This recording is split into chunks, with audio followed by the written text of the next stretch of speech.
Hello, I'm Maria Titizian, and on this week's episode of Hidden People, we meet a man of many contradictions.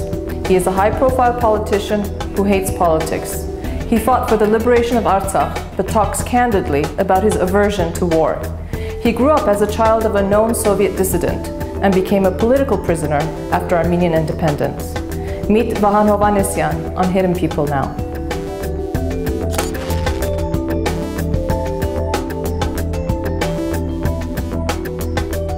You're not a very hidden person. Absolutely open. Absolutely open. But what a lot of people don't know about you is that your passion wasn't for politics, I think. It was more history, archaeology. It not was, it is. It still is. Yes. And I believe that at the National Museum, you, during one of your digs, before you got involved in Armenia's political life, you actually made a discovery. Is that right? Yes, that's right. And you received your degree from Moscow State Pedagogical University in Archaeology and History, and you hold a PhD in History today. Yes, but first of all, I would like to stress that I hate politics, but I consider it as a duty, like war. Every normal person hates war. But sometimes you participate because you don't see any other means to defend your country, to make your people happy, or to defend some values you feel important for you. The same with politics. The same with politics. So you participate in politics because you don't see any other means to defend what I already mentioned. But with politics, it's much worse than war, because it is not only war or struggle against some foreign forces, but also internal. So it is at the same time war and civil war, you know, politics. So I don't like it. But you've stayed in the political arena. Yeah, but this is a duty. If there will be any even small possibility to escape, I will do that immediately. Where would you escape to? What would you escape to? See, for example, when I was a very young guy, only 16 or 17, after my school in Yerevan, I decided to be a historian, and what I was interested most was history of Cilicia and Armenian kingdom. But when in Armenia it was forbidden for me to be a historian because it was so-called nomenclatura profession. From the historians, they filled their ranks, you know, in party nomenclatura and so on, which was, for me, it was closed. Father, enemy of state, dissident, and head of Armenian Radio Liberty in München. When did your father leave Soviet? 73, and or you were end of 72. How old were you then? Sorry? How old were you when your dad left? 16. Exactly at that time? Exactly, 16. So there was no way that they were going to allow you to do that, to study? No, of course. So, but more, you know, in imperias, in empires, the capital is much more free than the provinces. It's amazing. So in Moscow I did it. And, but when I returned and tried to find a chief, advisor and tutor for my dissertation, big guys in our university back then told me that, see, leave this Cilicia alone, because, you know, there was a class struggle, so you need to use Marxism to understand what was happening between Armenian peasants and barons. So you better go to the Bronze Age, which I did, and I'm happy about. So in a way, they were sort of trying to steer you away from what you wanted to do, but yet they led you somewhere that you actually... Yeah, and I'm happy. So why I told you all that, because if I will be able to return, there are many places to return. Cilician Armenian Kingdom, or Bronze Age again, or now, for example, I invented a course for masters in the university, which is called Southern Caucasus and Europe. It's a part of our integration process in European family, but it is not only Armenia. I invented it specially to show that not all countries and peoples of Southern Caucasus are actually part of Europe by their values, by their history, and even geography. So you created this course specifically for Yerevan State University, and we should also mention that you are also the vice president of Euronest. Yes. You represent the Armenian delegation there, and you're the vice president. Yes, I was first leader of our delegation, head of our delegation. Now I'm vice president of this assembly.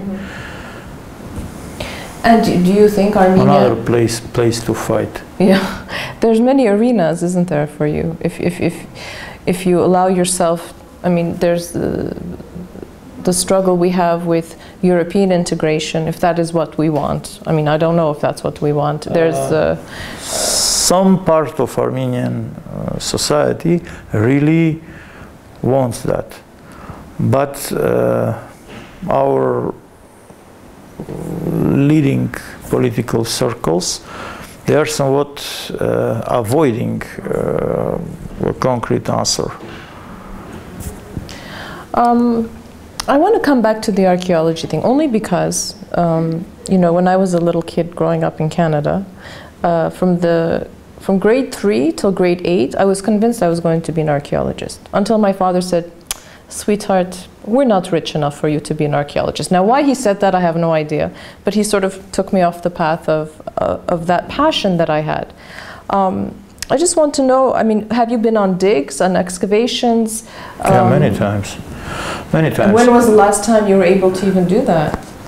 Oh, last time, long ago,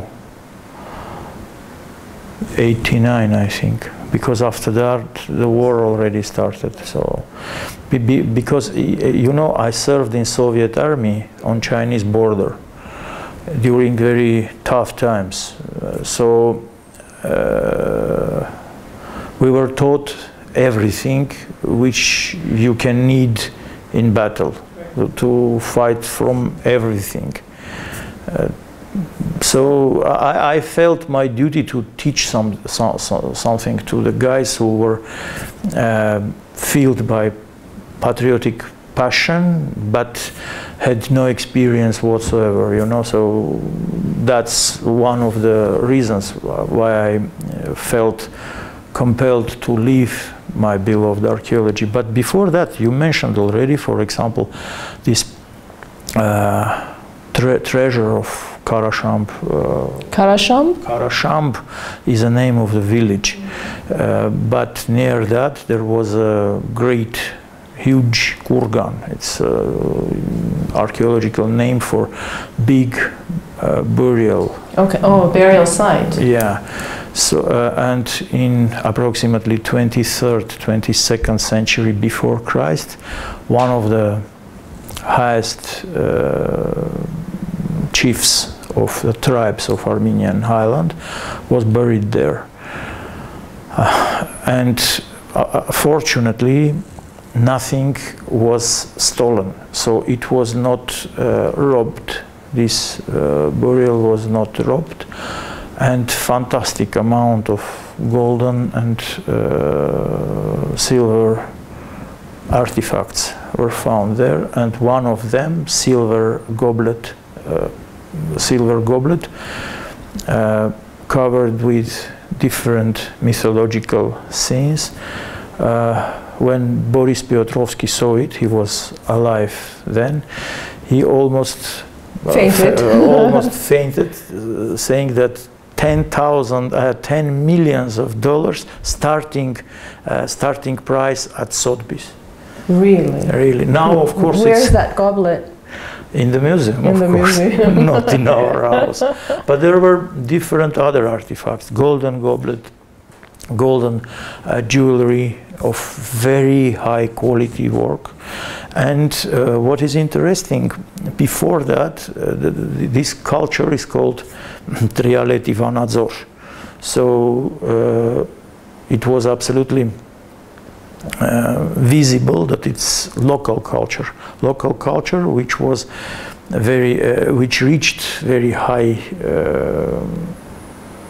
developments, level of development, being of course under the simultaneous influence of Hittite world and Sumer, Mesopotamia. So, you know, Vahan, I've had the pleasure of knowing you for a number of years, and the amount of knowledge, you are like a walking encyclopedia. And not only... But nobody is interested to open that encyclopedia and no, ask I for beg to differ. I beg to differ. And it's not only about, you know, what you studied in university and what your specialty is in terms of history and archaeology. You seem to have a grasp of, I don't know, you're like a sponge almost. You have all this information inside of you, accompanied by a very sharp wit, and you've become quite well known in Armenia recently because of your various comments over the years and over the past months. How is it, I mean, are you, like, we see all of these books here, and I assume it's part of your personal... I'm going to donate it to the university, to Caucasology. It is newly opened branch. Well, because, you know, I spied a little bit before you came, and there's books in Georgian and Russian. Right, right. And you also... Georgia's archaeology is very developed. Is that right? Unfortunately, I have to admit that much more than ours. Now we, of course, gaining on them, but in Soviet times their leaders were much more wise, seeing what archaeology can give the country. And hopefully we will become a little wiser too. But so just to get back, I mean, you must read incessantly, because you also write articles. The normal people cannot stop reading, because if you don't read, that means that either you do something by your hands or mouth, or you sleep, or you already done it. Or you sleep like a plant, as we say in Armenia. Because even in toilet you can continue. Of course, I know. And most of the people do it only in toilet.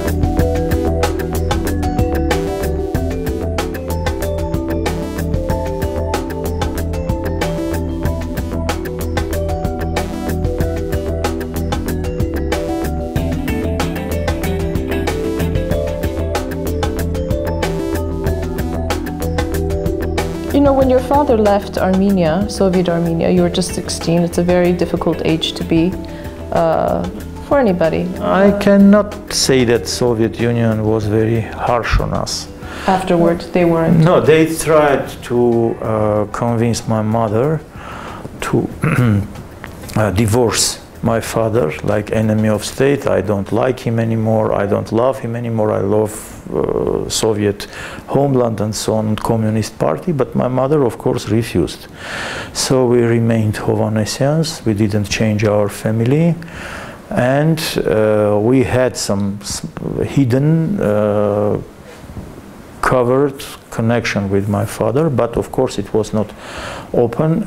But I have to say that Soviet Union never persecuted us, never. It is to be said once, because there is some imagination that we were, you know, oppressed and so on. No, of course we knew that there is some level above which we cannot, of course, go. But that level was mainly in political field, in economic field, in administrative field. But science was open. That was well, granted, not the Cilician part, but the Bronze Age part was. Please. Of course, in some time I could have returned also to Cilicia, because I have to admit also that that attitude was not something Soviet dictated. It was fear of our, you know, politically correct professors. Which is what they had to be. But not all of them were that kind. How many years were you not able to see your father? I think something almost 20. Almost 20 years. Almost 20 years, yes. And then when he came back? Immediately after Soviet Union collapsed, he returned. After that, he was expelled another time when I was imprisoned. He was expelled from Russia. It's a story of expulsion, huh? A continual story of being expelled. Yeah. Oh, because my grandfather was also expelled. He left Armenia with Najde's troops and was a member of Dashnak committee in Tabriz, in Iran. So, yeah. It's a genetic thing that comes down through your genetic code somehow. Yeah, it's of course, yeah. But my mother's part, they are mainly communists. Is that right? Yeah, some of them at least, not she, but... Well, it's good because it's, you know, balances things out in the family. But father's line, absolutely all of them. Yeah, in that way. Like we were called in Soviet encyclopedias, dogs of dogs of imperialism, or something like that. Me too. You too. Yeah. You're also a grandfather. I am. Unfortunately, only one grandson. So far. Well, you're still young. The kids are still young. They can still have babies. But, you know, I married late, so I'm waiting for another one. You're waiting. Well, hopefully you will have another one. One interesting thing that I think a lot of people don't know, and correct me if I'm wrong, but, you know, rumors abound in Armenia, that when you were in prison from when? From 95 to 98, 3 years, right? You actually quit smoking, and you taught yourself English. Yes. Now, who does that? I mean, everybody, people, I would imagine that you're in prison. You know, the country, I mean, it's just a crazy time in our country's, you know... It is always crazy time. Yeah, this is starting from approximately 3rd century BC. 1040, something like 45. Yeah, I don't know if it's just always. us, or if it's our luck, or if it's just the way we function in the world. There's always something. It's wise not to put blame on our neighbors. We have to look at it ourselves, because it's always easy to blame the neighbor. Already. 1,000 years past, time to see what was the real reason. So yes, I'm grandfather. And your children, and your son, who I met actually when I was in London, he's studying. Has he finished his studies? Finishing now exams. Finishing LSE, masters. Yeah. I must say, he's a very calm person, not like you. He seems to be a very calm person. You appear to be calm, but I think there's things dancing in your head all the time. The same with him. The same with him. Appears to be calm. So we should expect great things from him as well. I don't know. I hope he will. His visible calmness will become one day his real ego. Well, Vahan, I want to thank you. I know that you're an extremely busy man with an extremely busy schedule. To take time out to speak to us a little bit about your own personal life and your passion for history and archaeology. One thing I always like to ask my guests is about how we see Armenia, how we see our country. You know, lately, just personally for myself, I've been trying to be on a more positive note, to see the good things. And one of the reasons why we do this show is to show everybody that there are people who are doing fantastic work in this country, oftentimes not known, unlike you. You're very well known. But to know that you had discovered or excavated a silver goblet that's part of our heritage and history. These are important things that we need to share. You know, I greatly appreciate your positive approach.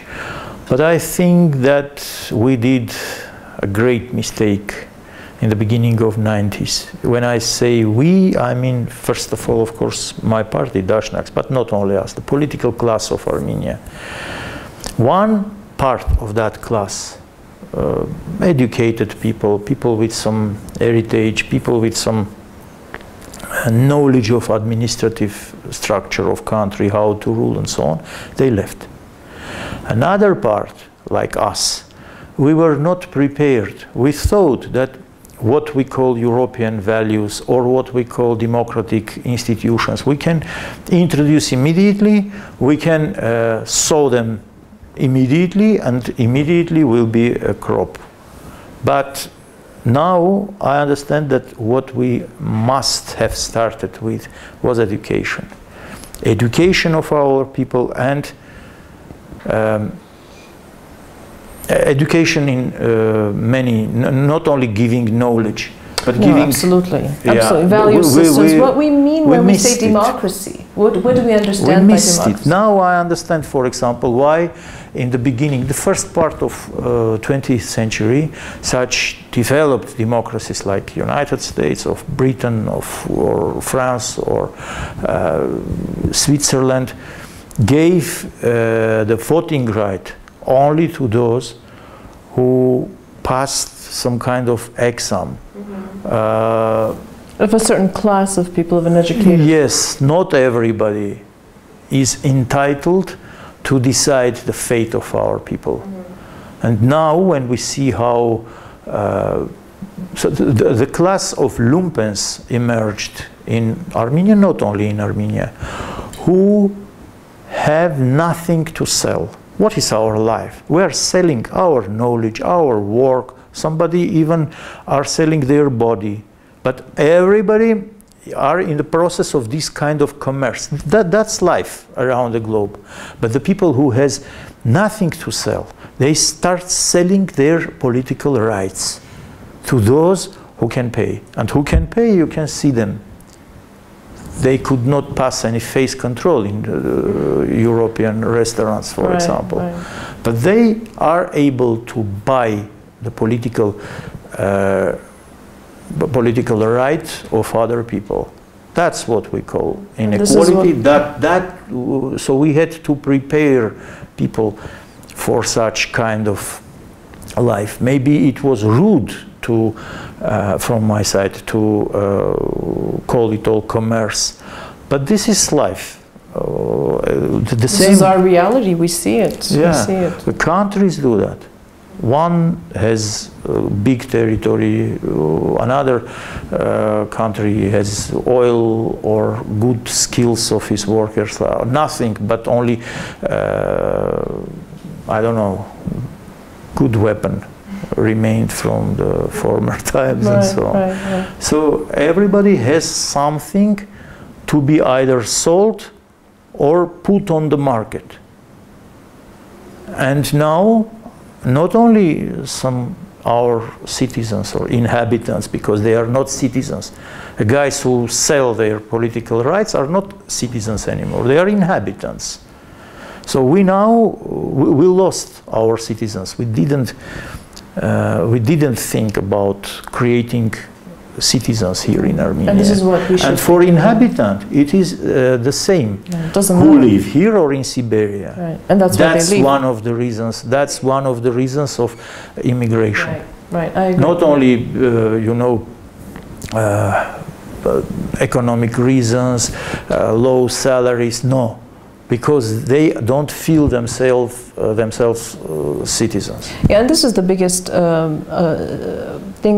area that we have failed, all of us, as just normal citizens, inhabitants, politicians, teachers even, is that we don't understand the value, the rights and responsibilities of citizenship, what that means.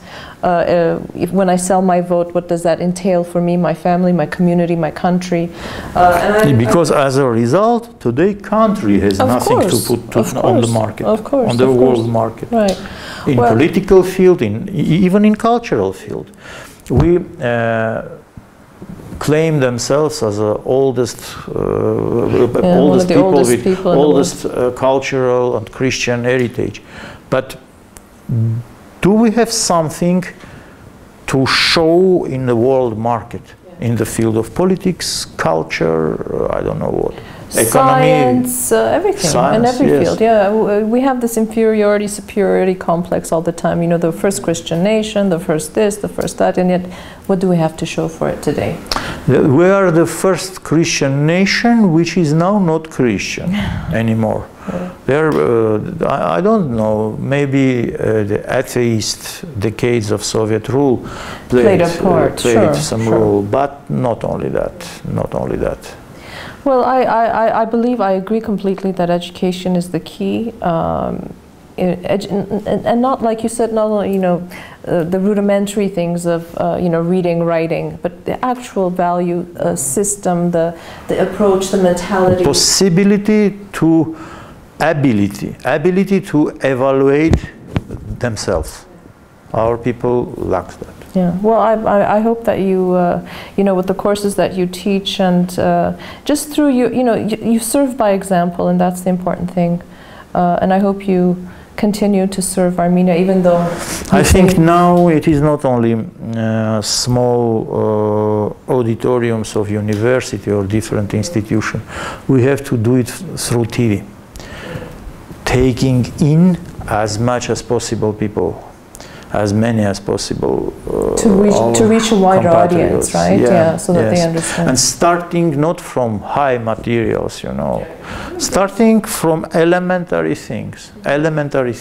For example, garbage on the streets. Yeah, how not to litter, how to throw your your trash in the trash bin as opposed to on the street. Yeah, I agree. Well, thank you very much. I hope we get a chance to sit down again and chat, and I wish you much luck and patience, because you're in a difficult field. Because that's the only thing we are left with, patience.